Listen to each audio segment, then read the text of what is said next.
tempo, o reino a Israel disse-lhe: não vos pertence saber os tempos ou as estações que o Pai estabeleceu pelo seu próprio poder, mas recebereis a virtude do Espírito Santo que há de vir sobre vós. Semeeis testemunhas tanto em Jerusalém como em toda a Judéia e Samaria e até os confins da terra. Enquanto dizia isto, vendo eles, foi levado às alturas. A uma nuvem o recebeu, ocultando a seus olhos. Estando com os olhos fitos no céu, enquanto ele subia, eis que junto dele se puseram 2 varões vestidos de branco, os quais lhe disseram: varões galileus, por que estáis olhando para o céu? Esse Jesus que dentre vós foi recebido em cima no céu, há de vir assim como para o céu os vestiu de ir. Então voltaram para Jerusalém, do monte chamado das Oliveiras, o qual está perto de Jerusalém, à distância do caminho de um sábado. Por isso, face, oramos ao Senhor. Pai querido, eterno Deus, nós te louvamos, exaltamos o teu nome, nós te glorificamos, Senhor, por mais um dia ao qual o Senhor nos permitiu acordar, nos permitiu trabalhar, viver, e até mesmo, Senhor, o estresse desse dia, as lutas e guerras, nós entregamos em tuas mãos. Em tudo nós te damos graças, não porque ficamos felizes por passar por lutas, mas é que a chegar ao final do dia nós entendemos que o Senhor nunca deixou de estar conosco. Se tem alguém aqui, Senhor, que duvide disso, que possa receber do teu poder, da tua graça, do teu Espírito, e ao dobrar, Senhor, o travesseiro, ao colocar a cabeça na noite, para poder dormir, possa, Senhor, orar a ti e logo pegar no sono, porque tu és o nosso refúgio, tu és o nosso socorro bem presente na hora da angústia. Assim nós oramos nesta noite, a noite de oração. É quarta-feira de chorarmos, é quarta-feira de confissão, é quarta-feira de declarar que somos dependentes de ti, porque os fortes não estão aqui dentro. Aqui dentro estão os fracos, dependentes, os que entendem que precisam todos os dias da tua graça e da tua misericórdia sobre as suas vidas. Ao começar por mim, Senhor, tem misericórdia de nós, me quebrando diante de ti nesta noite, que não venha ser eu, Claudemir, Senhor, mas que eu possa ser boca tua para o meio do teu povo, Senhor, e que a tua palavra possa fazer morada em nossos corações, que a tua palavra possa nos impactar de uma maneira tão profunda, capaz de mudar os nossos pensamentos, a nossa trajetória, a nossa forma de agir. Assim nós oramos e te agradecemos, no nome que é sobre todo o nome, nome poderoso de Jesus. Amém, amém e amém. Glória a Deus. Poder sentar. Mas senta glorificando e exaltando o nome do Senhor Jesus. Glória a Deus. Louvado seja o nome do Senhor. Meus irmãos, nós estamos vendo aqui em Atos capítulo 1, versículo 4, Jesus vai deixar uma palavra para o seu povo.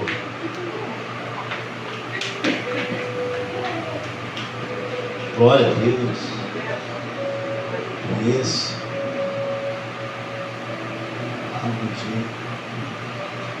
Nós estamos vendo aqui na palavra Jesus deixando uma diretiva para o seu povo. Pastor, qual o tema que daria para a mensagem dessa noite, irmãos? Antes da gente orar, daqui a pouco nós já chegarmos à mesa do Senhor. O tema que eu daria apenas uma palavra. Grava isso. Apenas uma palavra. Deus vai deixar uma palavra e uma promessa. Vai pedir para os seus discípulos: olha, não saiam de Jerusalém. Eles estavam ali no Monte da Oliveira, que é perto de Jerusalém, mas que não é Jerusalém. Vai dizer para eles: olha, ficar em Jerusalém, até que do alto sejais revestido de poder. Esse poder iria capacitá-los a fazer a obra. Esse poder iria revesti-los para aquilo que eles estavam determinados e chamados e separados para fazer. Sabe, sem o poder de Deus nós não vamos à frente. Sem o poder de Deus a igreja não dura nem um só dia. Nós precisamos do poder do Senhor e da sua palavra sobre nossas vidas. Sabe, sem o poder de Deus em nossas vidas é impossível, irmãos, lidarmos com as coisas que estamos lidando. É impossível não ter uma mente equilibrada e sadia com tantas lutas sem o poder e a graça de Deus sobre a nossa vida. É impossível acordar num dia que você tem muita coisa para enfrentar. É impossível deitar a cabeça no travesseiro e dormir com tantas guerras ao nosso redor sem a presença e o poder de Deus sobre nós. Então Jesus vai deixar algo importante para eles: olha, fica em Jerusalém, porque aquilo que está vindo, aquilo que vocês vão fazer, vai ser necessário ser revestido de poder e autoridade para poder continuar a trajetória e a caminhada de vocês. E é justamente o que eles vão fazer. Interessante, Jesus ele morre. E Jesus que está falando aqui é o Jesus ressurreto, é o Jesus que já tinha ido para a cruz. Ele morre, Jesus ele ressuscita. João capítulo 20 versículo 19, ele vai dizer: paz seja convosco. Engraçado, primeira coisa que ele vai dizer quando ele encontra com os discípulos é: paz seja convosco. E só existe um que traz essa tranquilidade para os seus, sabe? Só existe um que em meio à guerra, em meio às perdas, pode derramar essa paz sobre nossa vida. Hoje eu estava parando, pensando em tanta coisa que eu tenho que fazer, há tanta luta para todo lado, e tem momento que você não sabe nem por onde vai começar a agir, e aí é o momento de orar. E Jesus vai dizer: paz seja convosco, não é isso? Um dos discípulos, Tomé, vai querer uma prova, ou melhor, antes dele pedir uma prova, Jesus já vai mostrando as mãos para ele, já vai mostrando as marcas, sabendo quem Tomé era. Tomé não é que Tomé era desviado, irmão. Tomé ele queria certificar de que era Cristo. Para ele bastava mais do que só ver, mais do que ouvir. Jesus vai mostrar as marcas para ele. Isso aqui eu aprendo uma coisa: enquanto alguns têm vergonha das marcas, sabe, que o processo deixou, Jesus vai nos mostrar que as marcas geram autoridade para aqueles que olham para nós. Sabe, a coitada do irmão está passando por uma situação tão difícil, mas se ele sobreviver àquela situação e vai para a honra e glória do Senhor, e ele vai passar por esse processo, e ele vai chegar no final bem inteiro para a honra e glória do Senhor, quem olhar para ele vai entender. Sabe, se ele for falar: irmão, eu passei porque Deus sempre esteve comigo, e as marcas não te diminuem, pelo contrário, as marcas daquele que trilha os caminhos do Senhor dão autoridade por onde ele passa. Ele vai mostrar as marcas que ele tinha. As marcas vão simbolizar a autoridade. Ó, eu descia, eu morri, eu fui para a cruz, eu fui humilhado, eu tomei chicotada, mas eu estou aqui. Sabe, ele poderia ressuscitar sem marca, mas ele vai fazer questão. É interessante como o corpo ressurreto pode ter marca de algo anteriormente. Isso é assunto para discussão, debate teológico, mas Deus permite que as marcas fiquem. Deus permite, ele quer mostrar que foi ele que fez aquela obra. Ele não mandou ninguém, não. Ele não mandou alguém para substituir, não. Ele veio vir. Sabe, nós servimos a um Deus que não manda ninguém, não. Ele veio e morreu no nosso lugar. Isso é uma verdade que deveria explodir o nosso coração, o coração da igreja. Eu não conheço nenhuma outra religião que o Deus daquela religião tivesse morrido no lugar dos seus. Eu não conheço. Nosso Deus, ele morreu para que nós tivéssemos vida e vida em abundância. Ele vai falar: paz convosco. Eles vão entender com o tempo que é Jesus que está falando ali. Ele vai no caminho com os seus discípulos e eles vão estar reclamando. No caminho de Emaús, eles vão estar reclamando da vida, porque as pessoas estavam configurando Jesus, cada um a sua parte. E acredite, nós não somos diferentes disso hoje, não. Sabe, tinha os zelotes que queriam uma rebelião, tinha os fariseus que queriam um líder nacionalista para poder livrar Israel do domínio romano, tinha os saduceus que eram um partido político. Cada um queria um Jesus que coubesse nos seus desejos e nos seus sonhos. E eles estavam caminhando ali: olha, mas não era ele que ia livrar Israel? Não era ele que ia livrar todos do domínio de Roma? E Jesus andando do lado deles, e eles reclamando porque a vida não estava de acordo com aquilo que eles queriam. E olha para alguém e fala assim: nós não somos assim de vez em quando? Fala a verdade. Nós não somos assim, né? Está caminhando, reclamando: por que a vida não está assim? Por que as coisas não estão melhores? Por que isso aqui está acontecendo? E Jesus está do lado deles andando. Jesus andando do lado dele ali, e no final eles vão sentir o coração queimando. Jesus ficou esse tempo mostrando. Sabe, ele fica 40 dias na terra.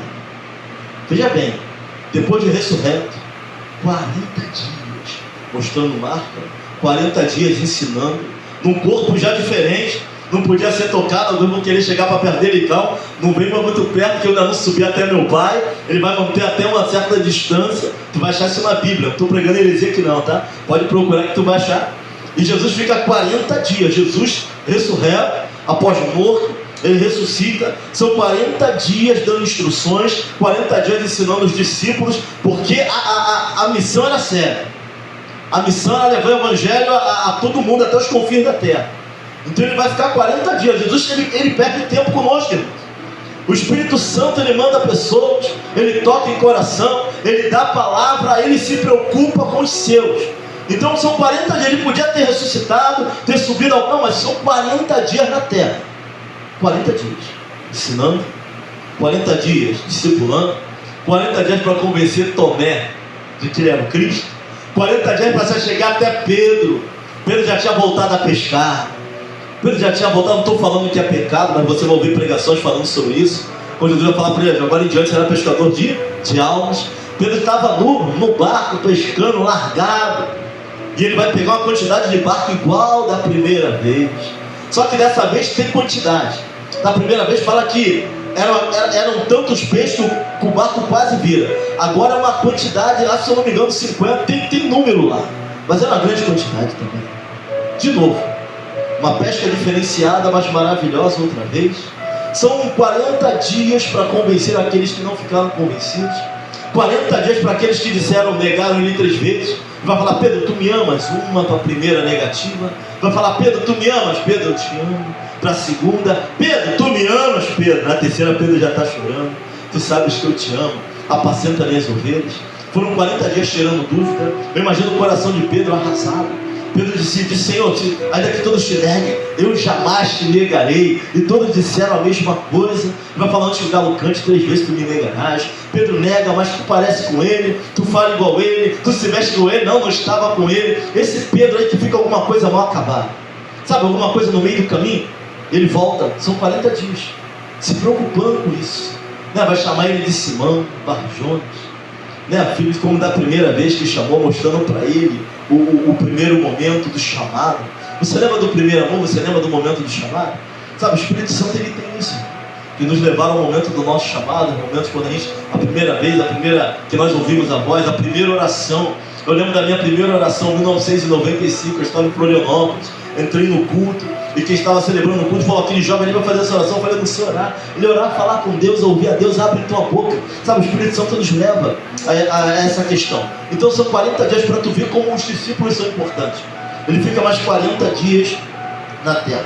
Atos capítulo 1 ainda, versículo 8, ele vai dizer, mas vós recebereis virtude do Espírito Santo, e há de vir sobre vós, e serão minhas testemunhas. Sabe, a versão original é meus mártires. Irmão, não é só testemunhar, é, se possível, até a morte, se necessário for, mas não irão negar quem eu sou. Tá, o chamado é algo muito forte. Fala, serei minhas testemunhas, sabe? Serei os meus mártires, tanto em Jerusalém, como em toda a Judéia, até os confins da terra.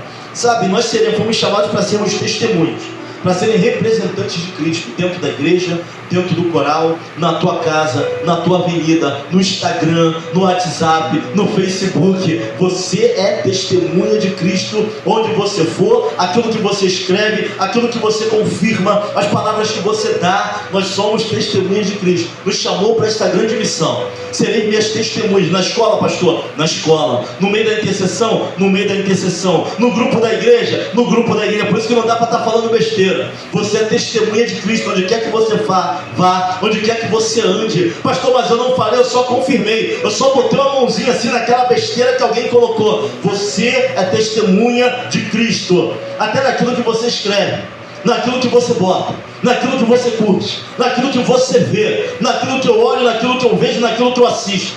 Não esqueça disso.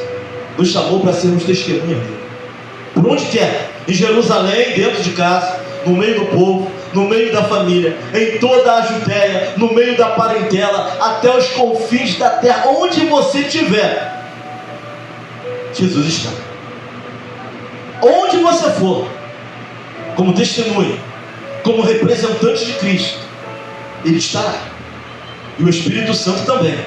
Pastor, só tem eu, pastor. Você, mas Deus é a maioria. Onde você chegar com o Espírito Santo, você é a maioria. Pode ser o lugar que for, o ambiente que for. Isso aqui foi entregue, isso aqui foi consagrado.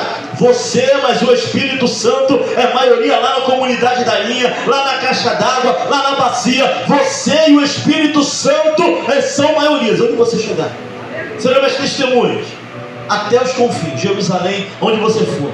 Com a minha mãe no meu quarto é testemunha. Minha padre é testemunha, é representante de Cristo. Olha para alguém e fala assim, grande é a responsabilidade. 40 dias. Uns querem, outros não. Mas o fato é isso. Discípulo, aprendiz, cristão, pequeno, Cristo, representante de Cristo na terra. Eu sei quanto se pede, acredite. Mas eu sei também que é uma das maiores honras que se pode ter, poder pregar essa palavra poder falar essas verdades. É uma das maiores honras que se pode ter. Aí Atos capítulo 1 ainda, versículo 10 a 11. E receberam uma palavra, sabe? Ficar em Jerusalém. Os anjos que estavam ali vão olhar para ele e vão perguntar: por que estão olhando para o céu? Eles ficam olhando de boca aberta. Jesus ascendendo ao céu. Ele poderia subir, já aconteceu. Ele poderia desaparecer. Mas ele ascende os céus para eles entenderem para onde ele foi, para que se confirmasse. E eles ficam com os olhos olhando. E eles vão dizer, aqueles dois varões de branco vão falar: se Jesus está ascendendo ao céu, não há de vir da forma que ele foi levado, um dia ele não há de voltar, vai ficar aí parado. Vocês têm uma palavra? Vocês vão ficar aí parado, olhando para o alto? Ele já foi encoberto pelas nuvens. E eles continuaram olhando, mas existia uma palavra sobre eles. Sabe, é difícil se mover só quando temos só uma palavra. É difícil tomarmos postura e posição quando nós só temos sobre a nossa vida uma palavra. Pastor, não tenho mais nada. Tem uma palavra sobre nossas vidas. Sabe o que ele vai falar para ele? Ficar em Jerusalém, até que do alto seja revestido. Qual era a ordem? Ir para onde? Para Jerusalém. Existia uma palavra. Eles estão preocupados com o mestre indo embora, mas existia uma palavra. Sabe, nós botamos a culpa nas circunstâncias, nós botamos a culpa na família, nós botamos a culpa no quadro, nós botamos a culpa na doença. É difícil se mover só quando só temos uma palavra. Quando Deus nos fala que nele nós seremos mais o quê? Pastor, só tenho uma palavra, mas eu olho e nada está acontecendo. Eu olho para o lado e ainda não vi mudança. Eu olho as circunstâncias e não estou vendo nada. É difícil crer quando só temos uma palavra. Mas ele vai dizer para eles ficar em Jerusalém, até que do alto. Mas não é uma palavra, é a palavra. E olha quem deu a palavra. Sabe, se foi ele que te deu essa palavra, acredite, vai se cumprir, porque ele não mente nem se engana.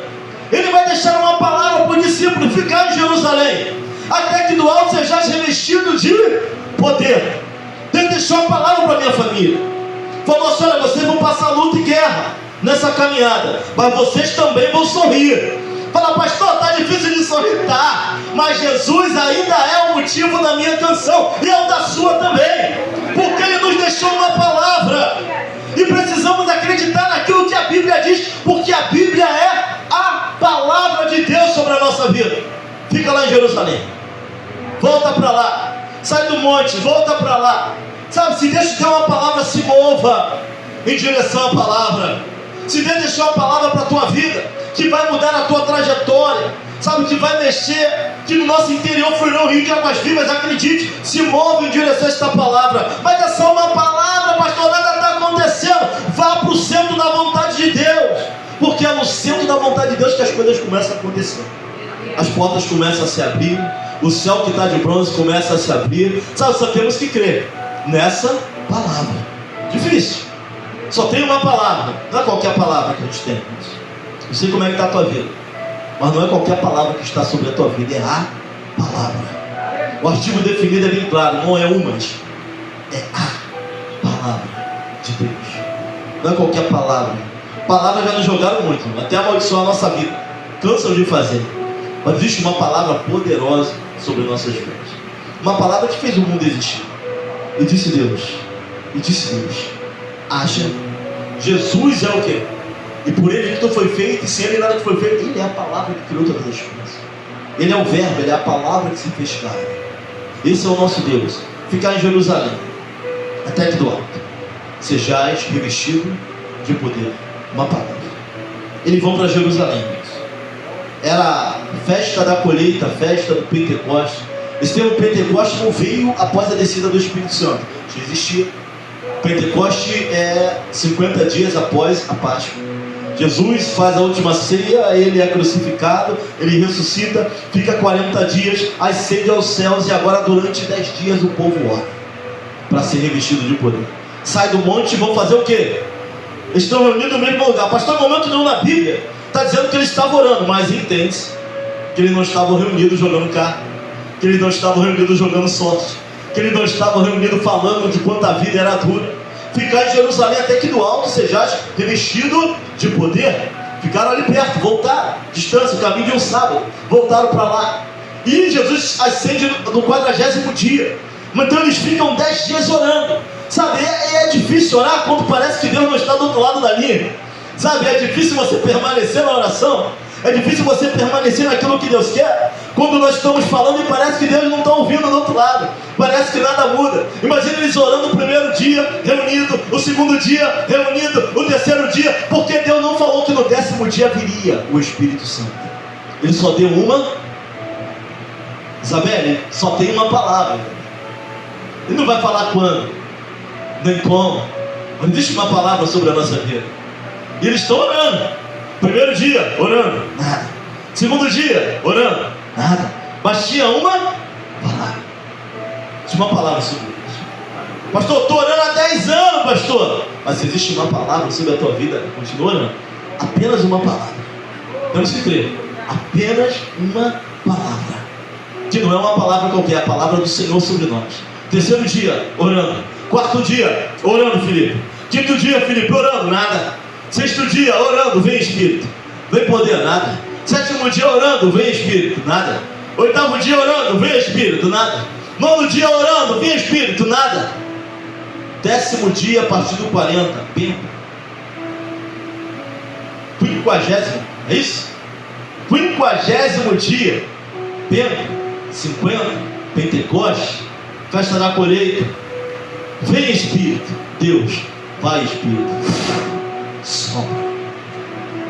Sopra. Esperar em Deus não é não fazer nada. As pessoas estão confundindo esperar em Deus com nada a fazer. Reunidos, orando mediante uma palavra. Sabe, se Deus não falou, isso não está escrito, não faz voto que Deus não disse. É saltar no escuro. Sabe o que é dar salto no escuro? É se basear em nada e querer que Deus faça. E a gente vai se decepcionar com Deus, mas não foi Deus que falou. Não foi Deus que mandou. Nós é que damos, e Ele não é responsável por salto no escuro. Mas agora, se está escrito, se Deus falou, basta essa palavra que Ele disse para a nossa vida. Continua, continue clamando. Continua. Aquele que bate, a porta se abre. Aquele que procura, acha. Acredite, Deus é poderoso para fazer. Se tem uma palavra, Cápio Monteiro, sobre a tua vida, basta essa palavra. Continua, continue clamando. A gente está no propósito, irmãos. Apenas uma palavra para mudar a nossa trajetória. Sabe, mas sabe o que me preocupa? Eu estou daqui, Felipe, mas sabe o que me preocupa? Não é o cumprimento da promessa. O que me preocupa é o que norteia o coração do povo de Deus. Isso tem me preocupado. Eu creio que existe uma palavra sobre nós, sobre a minha família, sobre a tua vida. Pastor, estou passando por muita dificuldade, mas existe uma palavra. Se existe, continua. No momento ele sopra. No momento dele ele sopra.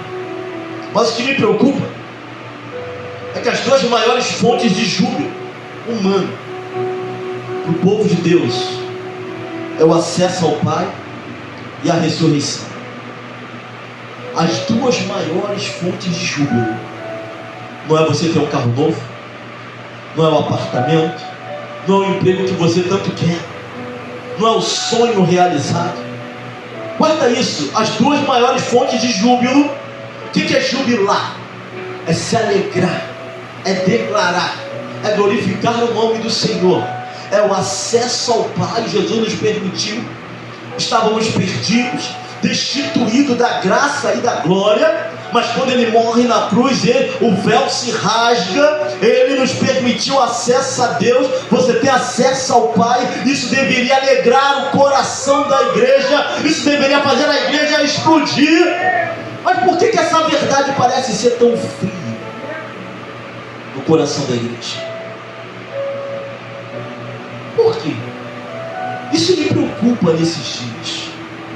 Sabe, mas se ouvirmos uma profecia direta, Deus manda te dizer que vai mudar tua trajetória, vai fazer teu sonho. Nossa, glória a Deus, aleluia. Mas por que essa verdade do acesso ao Pai parece ser recebido de forma tão fria pela igreja que a gente vive hoje? Qual é o segundo maior motivo de júbilo? Ressurreição e vida eterna. Ter o nome escrito no livro da vida. Mas por quê? Que parece tão frio no coração da juventude, no coração dos homens e mulheres que adoram a Deus conosco hoje, nesse tempo. Era para ser dois maiores motivos de alegria. Sabe, não é um armário cheio de arroz, não é uma geladeira cheia de carne, não é um emprego de 20 mil, não. Sabe, é o acesso a Deus, a ressurreição e o nome escrito no livro. Deveria ser motivo para a igreja explodir, glorificar, soltar, sapatear no Espírito. Mas por quê? Parece algo tão frio no coração da igreja hoje. Por que parece ser uma verdade tão distante? Essa é a minha preocupação hoje com a nossa vida. Você vê quando eu falo aqui que Jesus é a rocha mais alta do que eu, do que você. Sabe, quando eu estou falando aqui, às vezes eu estou pregando, eu estou dizendo que Ele é o motivo da nossa, eu repito isso muitas vezes. Mas por que alguns não conseguem descruzar o braço? Alguns não conseguem esquecer do seu próprio eu, não entender que Ele é maior do que as tuas dificuldades e a minha. Sabe que o nosso socorro vem dele. Se vem dele, por que eu não jubilo na presença dele? Se o meu socorro vem dele, por que eu ainda estou tão preocupado assim com o amanhã? Não é que eu não vá ter preocupação com o amanhã, mas o amanhã pertence a ele, cabe, bate seu dia o seu próprio mal. Por que a gente não jubila? Só jubila se der mudar o cenário. Só jubila se der mudar a trajetória. Quando os dois maiores motivos de alegria do povo de Deus é acesso ao Pai. Nós temos acesso a Deus. Ele nos concedeu acesso a Deus, nos mandou um intermediador, que é o Espírito Santo. E eu pensei que se eu sair daqui e morrer hoje, eu sei para onde eu vou. Tenho certeza da minha salvação. Isso é motivo, sabe? Pastor, o senhor está sendo arrogante. Não, em Cristo. O crente tem que ter certeza da salvação. Se em Cristo estou, se morri com Ele, se declarei também, estaremos com Ele naquele grande dia. É uma promessa, é uma palavra sobre a vida da igreja. Mas por que a gente tem moldado o cristianismo à nossa situação, à nossa realidade? É o contrário. É a palavra que molda a realidade à nossa volta. Nós temos moldado a palavra à nossa realidade. Sabe, em vez de ficar mostrando para Deus o teu problema, mostra para o problema o tamanho do seu Deus. Eu não sei como Ele vai fazer, mas Ele é Deus para fazer. Sabe, eu sinto a presença de Deus aqui, irmãos. Não podemos ser uma igreja que arrasta o pé. Nós somos o povo mais feliz dessa terra. Por quê, pastor? Porque nós temos essas duas verdades universais sobre a vida da igreja. Nós temos acesso ao Pai, iremos ressuscitar naquele grande dia, e o nosso nome está escrito naquele livro, chamado Livro da Vida. É motivo para a igreja adorar e glorificar o nome do Senhor. Sabe, o resto Deus resolve. Tenha fé, mas não se achegue a Ele de qualquer maneira. Oh, glória! Aleluia! Tu é amado, Felipe. Ainda que os homens não entendam, tu é amado. Bíblia vai dizer que nós somos como menina dos olhos do Senhor. Pastor, não me sinto assim, é porque não conhecemos a paternidade dele. Sabe, o Espírito que está sobre nós é de adoção, não é de temor e nem de medo. Ele nos adotou, nos fez filhos. Somos co-herdeiros com Cristo. Você não trabalha para ter um salário, não. Somos co-herdeiros. Co-herdeiros. Não é barganha. Sabe, essas promessas estão sobre nós. Pastor, eu não estou vendo nada, mas existe uma palavra. E se a palavra do Senhor não bastar para aquele que crê, o que vai bastar? Glória a Deus. Oh, santo é o teu nome, Senhor. É a palavra que molda a nossa realidade. A realidade não pode moldar a nossa fé. Sabe, eu não estou nem preocupado se tu gosta ou não da minha pregação. A minha preocupação é se você crê que eu creio naquilo que eu estou pregando. Sabe, tu pode até olhar estranho, mas se você fala assim, fala com convicção, tanto que ele acredita no que ele está pregando, é isso. Sabe, porque um pastor que não tem convicção naquilo que prega já é. As pessoas podem até não entender, até achar difícil, mas tem que crer. que eu estou pregando com convicção. Quando você falar de Deus para alguém que Deus pode, ele vai olhar dentro dos teus olhos, irmãos. E se você nem crê que Deus pode fazer na tua vida, como vai falar que Deus pode fazer na vida de alguém? Sabe o que é soberania? A gente tem falado de soberania aqui. Soberania é a qualidade de alguém que tem autoridade para fazer aquilo que ele quiser, na hora que ele quiser, da forma que ele quiser. Tem coisas que não aconteceram porque a soberania dele, ele sabe por que não, porque ele não tem poder. Se alguém te perguntar, por que não, mas se você quer ler, por que você está assim? Existe a soberania sobre a minha vida. Se ele quiser derramar, ele derrama. Se não quiser, ele não derrama. Mas ainda assim, me deixou um instrumento, oração. E através dela, eu vi Deus mudar as circunstâncias. Mas tem que crer nessa palavra. Por que nós oramos? Por que eles ficaram em Jerusalém? Existia ninguém inventou de ficar lá. Vem Espírito, existe uma palavra. Da mesma forma, existe uma palavra sobre a nossa vida. Estou orando para que haja cura, o negócio só piora. Aí alguns falam assim, só Jesus. Dona Sônia, mamãe, é só Jesus mesmo. Ela, meu filho, é só Jesus. É só Jesus, irmão. É só Jesus. Enquanto for só Jesus, há esperança para nós. É só Jesus. Sabe, essas verdades têm que queimar o nosso coração, irmão. Mais do que um carro zero, mais do que uma casa própria, mais do que 20 salários mínimos. Essa verdade tem que queimar o coração do povo de Deus. Nós temos acesso ao Pai. Sabe, nosso nome está escrito no livro da vida. E essa é a verdade. Mas isso é um motivo. Claro, pastor, se Deus me curar hoje, irmão, a gente vai dar até cambalhota aqui se Deus te curar. Ô glória! Nós oramos, a Bíblia vai falar, impor as mãos sobre os enfermos e eles ficarão. Isso faz parte da vida de ser cristão, faz parte da nossa trajetória. Temos um Deus que cuida dos detalhes, quer ver o seu povo feliz, cuida do seu povo num todo, que cura cego, faz aleijado andar, curou leproso e continua curando. Ele pode fazer porque ele se preocupa conosco, não é? Nas pequenas coisas. Mas nós precisamos jubilar com essas duas verdades, que nós temos acesso ao Pai. Queremos ressuscitar naquele grande dia. Pastor, já está cremado, pastor. Já morreu mais de 50 anos. Quando ele erguer a voz, irmãos, o que não existe vai passar a existir. O que não existe, ele vai trazer existência. Do pó, osso, carne vai se formar, espírito vai ser soprado. Ele é tremendo naquilo que ele faz. Sabe, creia nessa palavra, Diácono Silvio. Existe uma palavra sobre a tua vida, sobre a tua família. Tem que bastar a palavra do Senhor sobre nós. Pastor, quando mais eu oro, mais fantasma, tem que bastar a palavra do Senhor sobre nós. Tem que bastar. Ele é poderoso para fazer, eu creio, irmão. Eu creio. Não sei quando esse propósito vai acabar, não. Talvez dure o ano todo. Vida espiritual, saúde física e mental e vida. Nós vamos orar. Mas o nosso maior motivo de júbilo não vai ser o milagre que ele vai fazer. Ele vai fazer porque ele cuida da gente. Os mínimos detalhes. Se ele falou que nós iríamos sorrir, nós vamos sorrir, pastor Elias. Nós vamos sorrir. Ele cuida de nós. Dos mínimos detalhes. Mas ainda assim, os dois maiores motivos de alegria e de adoração, ele me proporcionou acesso ao Pai. E ter o nome escrito no livro da vida. Partir sem salvação, irmão, não tem maior desgraça. Ser destituído da presença do Senhor para sempre. Assim são os demônios.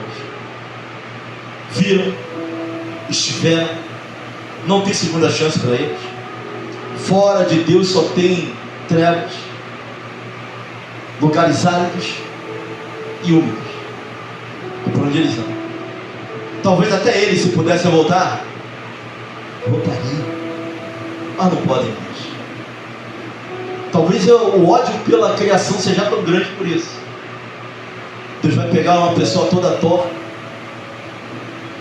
Diácono Monteiro, meu irmão José, pastor Claudemir, Diácono Joel, pessoas que não valiam nada, não valiam muito. Vai fazer seja dele, vai soprar o Espírito dele, nos faz ser aquilo que nós somos e precisamos continuar. Porque se já somos diferentes do que fomos, não estamos nem perto daquilo que Ele quer que sejamos. E a nossa trajetória é permanecer com essa palavra. Se alguém falar para você assim, por que você ainda tem? Por que você ainda vai para a igreja? Pessoas vão te confrontar. Por que você está sorrindo morando lá naquele lugar? Sabe? De repente vai vir a próxima enchente, vai acabar com tudo de novo que você dentro está rindo ainda. Vai falar, porque sobre a minha vida existe uma palavra. Sorri porque meu Deus pode evitar, pode me tirar, mas sobre a minha vida existe uma palavra. Nesse mundo ou no outro, a palavra continua sobre a minha vida. Vamos orar, irmãos. Você está esquecendo dessa palavra, hoje é noite de oração.